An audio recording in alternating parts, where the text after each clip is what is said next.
Tere kõigile, Hõbekunn siin ja täna siis 1. märts 2026 aasta ja kulla hind ühe vuntsi kohta 4466 eurot ja üks vunts hõbedat hetkeseisuga 79 eurot ja 20 senti. Nimelt siis, ma ei tea, kuna mul see viimane video oli nädal tagasi või, rääkisime, et kui Ameerika peaks ründama siis Iraani, et siis kuld ja hõbe panevad to the moon. Aga see nädalavahetus see juhtuski. Iisrael ja Ameerika siis ründasid Iraaki. Ja seal on suur sõda lahti. Nimelt siis tapeti ka Iraani president ära pommiplahvatuses. Et temast saadi lahti. Rahvas tähistas linna vahel. Tõmbas tema kuju maha kuskilt ja nii edasi. Aga sellega on selline pikem jutt, et see, kes seal võimul oli aastakümneid, temal oli kõik juba ette määratud, et kui tema ära maha koksatakse, siis on juba järgmine. Ja kui too maha koksatakse, on juba järgmine. Ja tal oli selline võrgustik juba valmis tehtud. Vähemalt 15 inimest. Plus igasugused eraldi kindralid ja oma armeed olid tal, kes ongi mõeldud nagu kaitsmaks seda režiimi, et on riigisõjavägi ja siis oli veel teine sõjavägi, et kui riigis midagi juhtub, siis see teine sõjavägi peab kaitsma seda režiimi, et see on eraldi veel. Ja siis igastahes läks sõjaks ja Iraan siin pani ballistilisi rakette nüüd ümber ringi igale poole riikidesse. Lasi Iraaki ja kõik, mis seal kõrval Ameerika baase täis on, kõik need riigid. Dubaisse, saate aru või? Tahtis maailma seda kõige kõrgemat hoonet maha lasta. Ja natuke kõrvale lendas ballistiline rakett, mingi hotellid põlevad selle kõrged. Aga noh, Dubai see õhutõrje pidi väga head tööd tegema seal. Aga sealt hoonest on evakueeritud siis väga palju inimesi üldse ümbrusest. Et siin Iraan ütles ka ära, et meie alla ei anna ja nüüd läheb sõjaks ja et pommitame igale poole, kui vähegi võimalik. Ma ei tea, vaatame. Esmaspäeval tulevad meil uudised.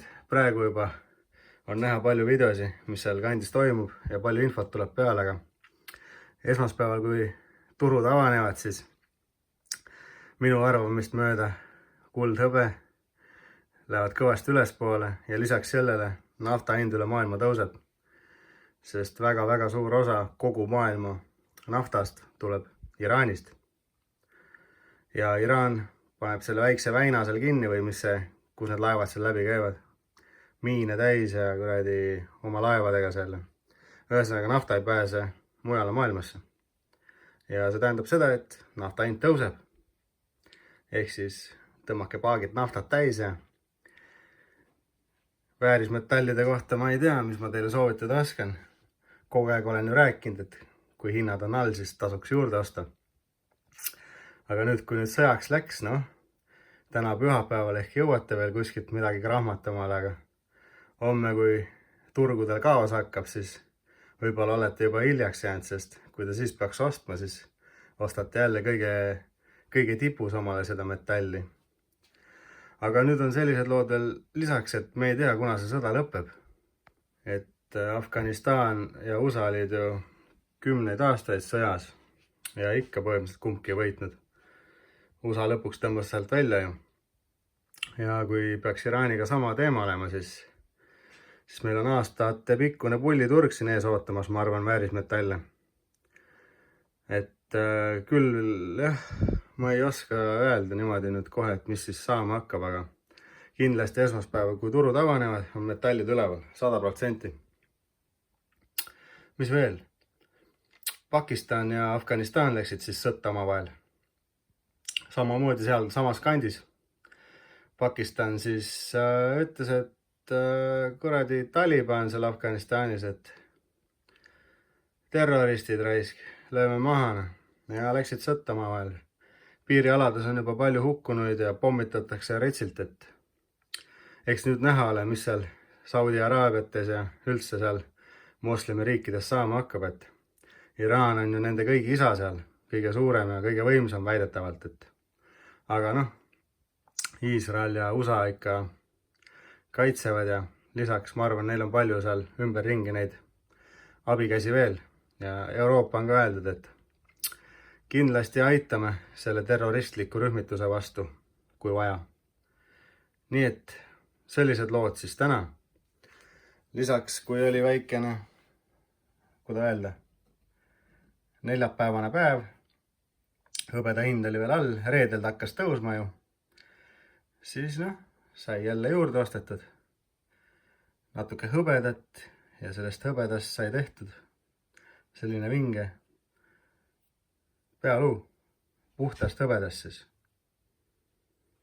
Et ma siia pole veel peale löönud midagi, aga küll seda ka jõuab.